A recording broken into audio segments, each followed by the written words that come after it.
guys. Thanks so much for joining us on today's episode of In the Kitchen with Caitlin. Joining me today is Simon Durkin. Hi there. He is the captain of my running team, the Dashing Whippets, and today we will be cooking some delicious zesty roasted Brussels sprouts. Sounds good? Great. So let's get started. So we've already rinsed off our Brussels sprouts, and now we're gonna start trimming the stems. Like sometimes if they come in a big stalk, you'll have to cut them off of that first. But see how like this one's starting to sprout legs here? We're gonna trim that stuff off. And Simon is gonna help me. All right, so let's move some of this stuff out of the way so everybody can see the amazing stuff we're about to do. So one for you and one for me. All right. So we're just going to get started? Yeah, so we're just going to get started. And Excellent. Let's get this bowl closer over here. Oh, that's where we're going to put the cut ones? Yeah, so we're going to put the cut ones. Okay, that's good. All right. So show me. So, see, just like this. Oh, taking the bottom off? Yeah, just that little nasty part. And that's it? That's it. See, in our house in England, we do a cross in the bottom. You could do that. And it kind of like gets the stuff in there. You could do that. Let's do it. Let's do some of those. Is that okay? Yeah. I'm trying not to that's cut great. my finger off. Yeah, don't cut your finger off, so make sure you do it safely. So is that good? Oh, wow. Does that make sense? Fun. Yeah. So you're crossing them at the tip. Yeah, so all the fun stuff gets inside. There's some kind of like secret that I'm not allowed to tell you about, but if you cut across, it allows the So at your house, is this a nice segue? This is how that would happen in the Durkin household. In the Durkin household. So is this a nice segue to the fooditions of the Durkin household? I would say this is an excellent segue because as a food tradition, or foodition, sorry, yes. We would always have Brussels sprouts at Christmas. Ooh. So my father is a big fan of Brussels sprouts, and I must admit when I was 14, 15, I hated them, but I've grown to change that, and we always had Brussels sprouts for Christmas. I can think of Christmas Day, and I can think of the smell of Brussels sprouts boiling, not roasting, but boiling. That's it. That would fill the Durkin household. What? So the smells of boiling? Yes, exactly. England is just like you imagine. It's all about boiling vegetables. That's awesome, though. Oh, wow. So this is not like anything similar to the foodition recipe of Christmas, but maybe you could introduce it to them. In America, you mean? Or you mean this version is going to maybe you could bring it back home with you. Yeah. You know what I mean? Jazz it up for your dad. I haven't been home for a few Christmases, so maybe next time I go, this will be my treat. Yeah, be like, guys, I know a really exciting thing for the Brussels sprouts. I once... Merry Christmas. I once did a Indian cookery course in Great Britain. Wow. Which was fantastic. And one of the things that I learned to cook was a certain style of curry, and you could basically choose which vegetable to use. Okay. And so for one time, I think it was his birthday, I cooked him a Brussels sprout curry. Oh. And my whole family came over, and everybody thought we were crazy. Like, thought I was crazy for making a Brussels sprout curry, except for when they were coming back for seconds. And then everybody was like, this isn't so bad. Nice. So you catch on pretty quick. Yeah. I like it. This is good. This is good. Here we are in the kitchen with Caitlin, on the street, asking New Yorkers, what is your foodition? And I'm here today with Mary Ann Gibson and Carol Hollenbeck. And we're going to talk about some fooditions. So you wanted to go first, right, Mary Ann? Well, only because I cook and bake, and I used to do country clubs with my orange candy cake, and with my, I'm from California and New York at the same time. And so I have a lot of different dishes that I cook. All right? So tell us more about this orange candy cake. Yeah, well, this is something I do at holidays. And it's made with little pieces of orange candy. And it's got buttermilk, and it's got nuts, dates, and buttermilk and dates. And you put it in a great big pan, and you bake it, and it happens to be a wonderful cake. It's really for holidays, and it's part of my email, but I'm not going to tell you the rest of it, okay? Oh, wow. So do you frost this cake? What goes on top of this cake? No, you marinate it with Grand Marnier. Yes. You stick little pins into the top of it, and then you pour the Grand Marnier into it. And watch what we're doing, honey. Keep your eyes open right here. This is where the action is. You pick the right people. You picked a writer and an actress. You just happened to pick the right people. Thank you very much. Thank you. Okay. Awesome. So tell me. Well, I just like to eat. That's why I cover myself very well. I don't cook. You don't have to cook. Part of having a foodician is like my grandma always makes very similar to how you have an orange cake. My grandmother makes what she calls a bowalatin, so it's kind of like a bundt cake mixed with like a panettone, and it's an Austrian custom from where she's from. So that's something someone else makes that commemorates Christmas time for us too. I don't have really much to say about food except I like to eat. No, I'm sorry. Okay. But the recipes in my family are like clam chowder, a certain way, you know, and Manhattan or New England? No, Manhattan. I can't eat a lot of that creamy stuff, you know, and that's about my limit. Well, that's that's pretty good. When don't be sorry. Own that clam chowder. Own it. It's okay. Who makes it? My cousins. Okay, cool. So is there ever an occasion that you go over there and they'll make that? Yeah, I go up to upstate, yeah, and they have it sometimes, yes. How far upstate are they? Goshen, Newburgh, Beacon area. Okay, cool. All right. So you go upstate, you visit cousins, and they make clam chowder. Yes. Yeah, at times, and they make.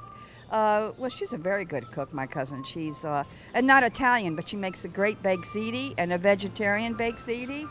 And it's delicious, so I don't know where she gets it from, but I guess she got it because we're not Italian. She got it somewhere. German, both of us. But anyway, yeah, and I don't know how to make strudel.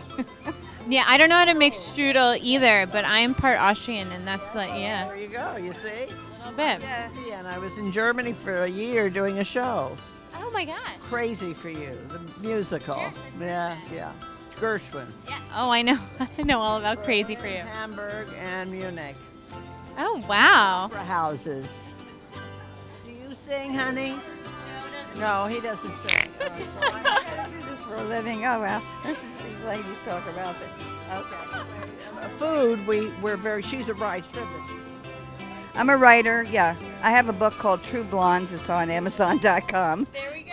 There you have my card. You Yes, can I have look it up. I did a reading of it at the Cornelia Street Cafe last week. You know, I have the Hell's Kitchen Writers, by the way. We can plug that.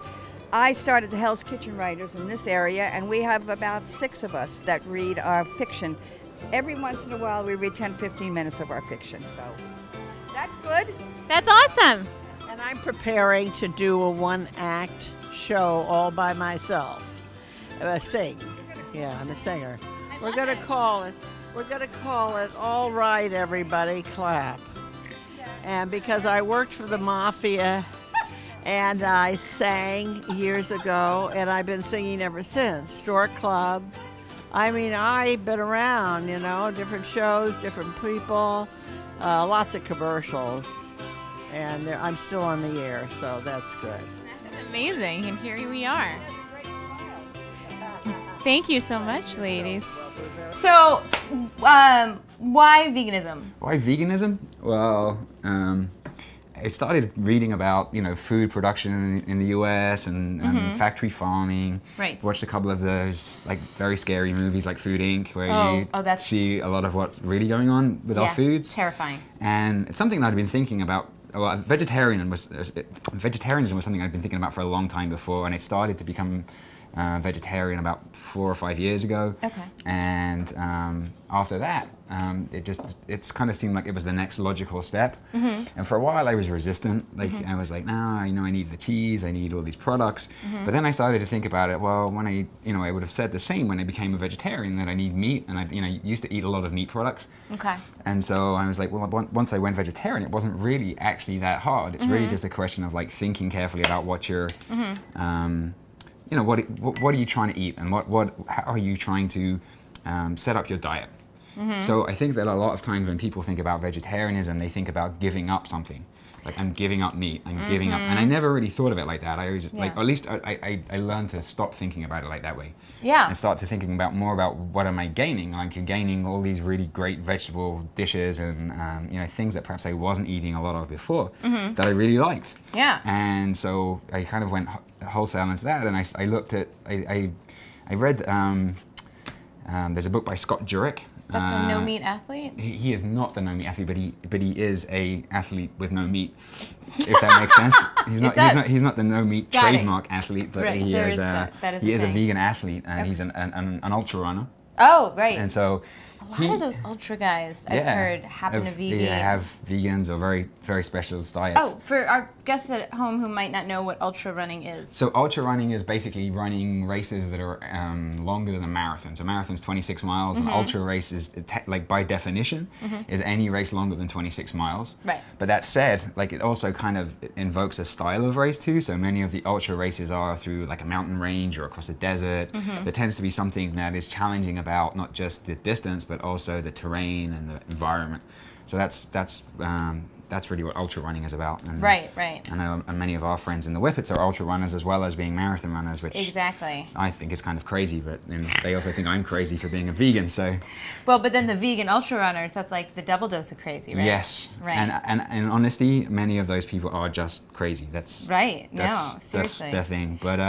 But yeah, so I read the Scott Jurek book, and then once I realized that, you know, here's this guy that's like winning all these races as an ultra runner, and he's eating vegan, and he made it sound like, again, like he wasn't really giving up on anything. Like it seemed like all he was doing was making different choices. So instead of choosing to eat meat or choosing to eat dairy, he was choosing vegetables, and he was choosing nuts, and he was choosing things that I liked. Yeah. And I felt like this is something I could try.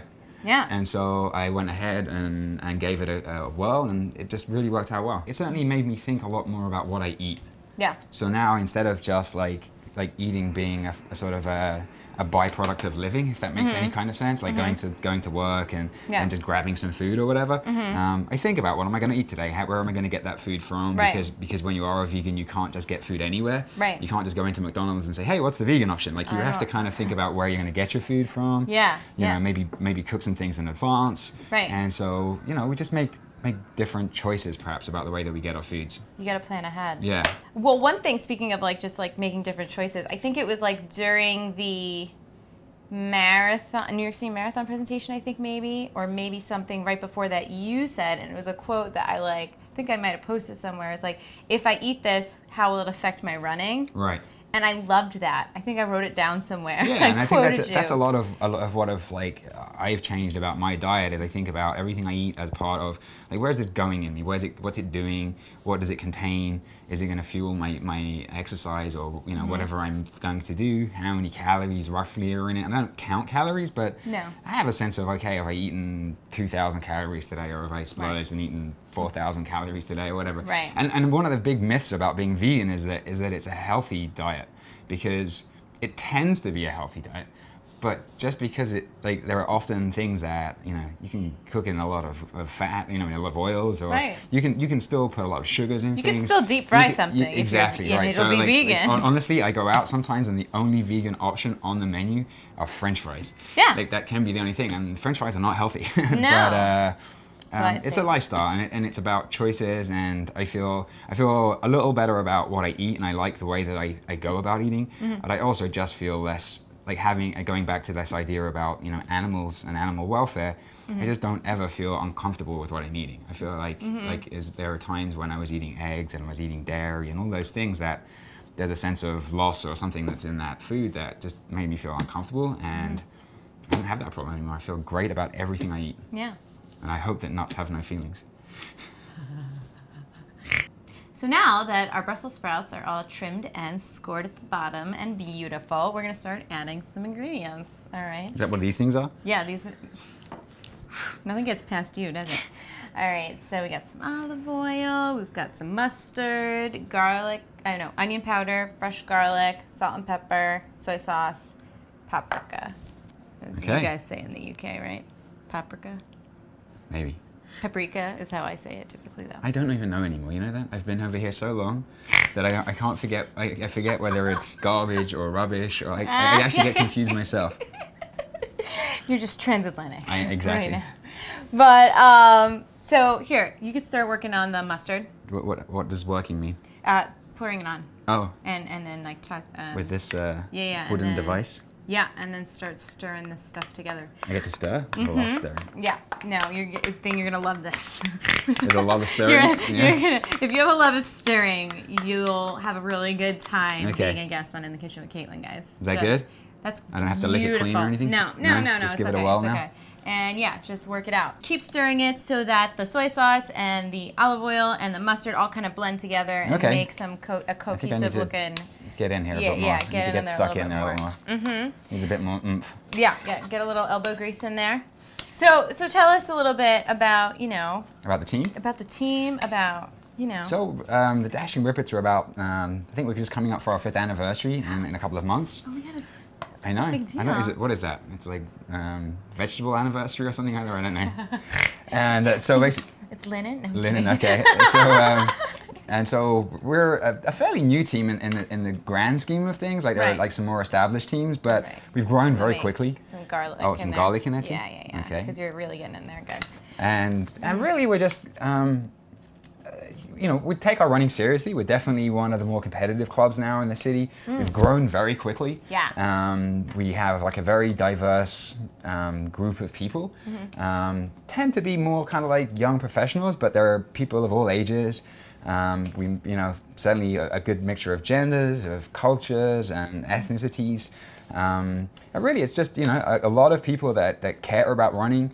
But not so much that they're not willing to also enjoy what they're doing. Right. And so, we volunteer as well. We do, last week was the half marathon here in New York City, and we manned a water station at one of those. Pause for paprika.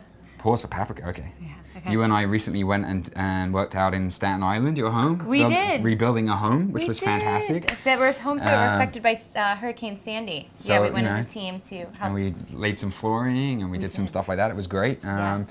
But yeah, so we do that. We put on some events. We have a track meet coming up on June the 7th. Yes. Which is going to be fantastic at East River Park. And there'll be about 200 of us running a track meet out there. And anyone can come and sign up for that. Absolutely, anyone can come and sign up for that. Should come and sign up for the Definitely. track meet, Maybe there'll be some of your cooking available as a snack or... We could maybe work that Not out. Brussels sprouts though. Don't bring the Brussels sprouts. Okay, all right. And yeah, we put on events. We do a weekly training run. So we have about 9 or 10 weekly training runs every week. Some here in Central Park, some out in Brooklyn at Prospect Park. I know you're looking at me like, keep stirring. Don't. Keep stirring. It's talking and stirring. And so, we get together. We go running. We'll go for a beer afterwards. Like, it's not uncommon for that to happen. Right. We also do like events like to socialize. Socialize events, obviously. Yeah. We've got kind of this like educational series that we're kind of working on nowadays, where we're doing like running based classroom activities, essentially, where we will talk about form or we'll talk about injury prevention. That's a lot of size, is that right? Oh, that is a lot. Okay, keep going. Keep stirring? Yeah. Because it's all taste. Yeah. It's going to go into those crosses and it's going to get all raw. And it's going to draw out moisture. Yeah, it's going to be good. And there's also pepper in there too. We do things like that. We work with there's a company called Finish Line PT, like a physio group. In Chelsea, and we've done some workshops with them. We have kind of like a standing partnership with Jackrabbit Sports. We use their facility to do some workshops and things like that. So we're trying to spread ourselves around. We do, like I say, volunteerism. We've done a lot of charity work. This last Christmas, we bought over 100 pairs of sneakers for kids that take part in New York Roadrunners programs. Slow down a little bit. Okay, so we do philanthropic things too. We don't just run. Philanthropic things. You mean runners are nice people who care about people? I know it's a nasty rumor that we're not, but it's true that we are caring people, and I think the Whippets are, as good as anyone in that sense. Yeah. And so how much did we raise, and how did we do it? We basically did it by me annoying everybody and saying, hey, would you like to buy some sneakers for kids? And they did start. Basically, and many of our runners have also now come and worked with me. So to sort of take a step back, the other hat I wear when I'm not wearing a Dashing Whippets hat is New York Roadrunners, people that put on the marathon. I work there and they put on kids events and work in youth programs. So we do all these events, we do all these programs that are funded by the by runners, essentially, by people either running the marathon or doing something philanthropically that gives back to that program. And so one of the things they do every year is they have a holiday sneaker drive. They try and give new sneakers to kids that are in disadvantaged areas and don't necessarily have good running shoes, which is surprising. So they show up for their running classes in basketball boots or Timberlands or things that just aren't appropriate for running. So instead, we all collectively get together and make a Christmas present or a holiday present out of a pair of sneakers for one of these kids, and it's fantastic. Yeah, I saw some of the photos from when they love it. The kids oh my God. are like they totally get it. So excited. And it really works well to kind of give people or give the kids, should I say, a sense of like being worth. Yeah. Like they get the sneakers, and then they go, okay, these people have invested in me, so now I'm going to invest myself in the running program, and all the long-term benefits from that kind of stuff comes from that. It's pretty cool. I love it. Amazing. I love it, and the Whippets have really been supportive of me. Oh yeah.